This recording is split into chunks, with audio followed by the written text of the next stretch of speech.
So today we're going to talk about why hair sheep.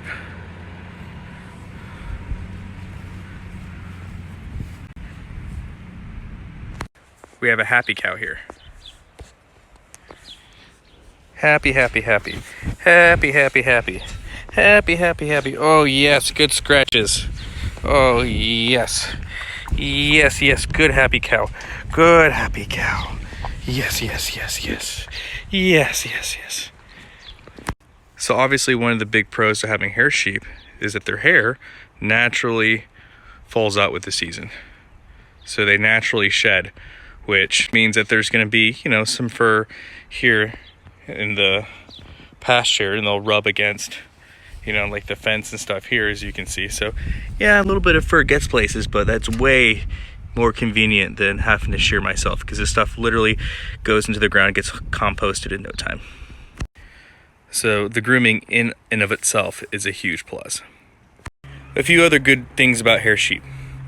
They do not try fences. Unlike goats and pigs and other animals, as you see right here, this is just chain link fence. And all this is just scrap fence. This is all free fencing that I've gotten. And you can see that wire over there, free fencing that I've gotten. And this is not a very high, tall fence. They could probably jump over it with relative ease. But sheep do not try fencing. At least my hair sheep, they don't try fencing at all. They see a fence and they see a border and they just keep walking. So that's another great thing about hair sheep. Another great thing about hair sheep is they, especially at least the Katanans, they have a tendency to produce 2 babies at a time. Now she's a full-bred Katanan. These 2 females on the right here are Katanan St. Croix. My ram is a full-bred Katanan. So the tendency of them to have more than one baby or one lamb, a litter, is significantly higher. And I can appreciate that, especially since they're really good moms. I don't have to do really anything. She does all the work. She will have them in the field and she will wean them and take care of them and do everything that needs to be done. They are great mothers. Hair sheep are also very resistant to parasites. Very, very, very resistant to parasites. Unlike other more commercial type sheep who you have to give shots or injections or medications to every season, I do a little bit of diatomaceous earth every once in a while. Never had a problem. So given all those factors, right, doesn't take a whole lot to keep them groomed up. You don't have to worry about the wool. They're extremely docile. They're not going to try fences. They're very, very nice creatures, and doesn't take a whole lot to feed them. This pasture grass that you see around me, that's what they eat. So given all those factors, they make them really, really, really good for homesteading. Now, let's talk about the nutritional benefits. Now let's take a look at the nutrient density. The nutrient density for lambs favor, in my opinion, for what I'm looking for lambs, say, rather than goats, right? So if you take 100 grams of goat and 100 grams of lamb, the lamb's gonna have double the calories. They're gonna have more fat. It's gonna be more nutrient dense. Now the goat meat's gonna be a little leaner. It's gonna have about 2 grams more worth of protein. But for everything, as far as nutrient density goes, calories and fat, I'm winning with the lamb by extremely high margins. Somebody's not the happiest right now. You're okay. So overall, this is what it is for me, man. I want a livestock animal that I can feed for free.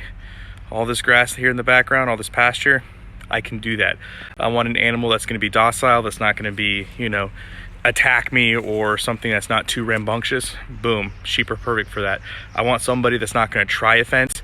Boom, perfect for that. I know people that have goats, our neighbor has goats, and the joke is, if you can throw water through your fence, your goats can get out of. And that's true. With the sheep, I don't have to worry about that. They respect the boundaries. They're very docile. I can feed them for free. They're very awesome to hang out with. You can hold them relatively easy. They produce like crazy. They're very parasite resistant, and they have great nutrient benefits and nutrient density attributes to their meat. So for me, it's really a no-brainer. That's why I go with the sheep. Well, I hope you guys like this video. I hope this was helpful for you guys. Remember, there's lots of good sheep information here online and on the interweb, so feel free to take a look at some of those videos and learn. And if you have any questions, leave them in the comment section below. I'll do my best to answer them. And as always, guys, long live the Republic. Wow, just kidding. I've been doing that a lot lately. So another really good, awesome thing that I love about sheep is how they taste. I mean, that's kind of like one of the biggest things that you would think that somebody would find important, because I know I do. If you like venison, hair sheep have a way milder taste than their wool sheep counterparts. The meat is outstanding. Like, if you really truly like venison, wild venison, you like venison steaks, you like venison stew meat, you like ground venison, gosh, you're gonna love the hair sheep. Delicious. So it's also a really huge factor. You want to be able to enjoy what you're eating. So there you go. Hopefully this video is now done. And as always, guys, long live the Republic.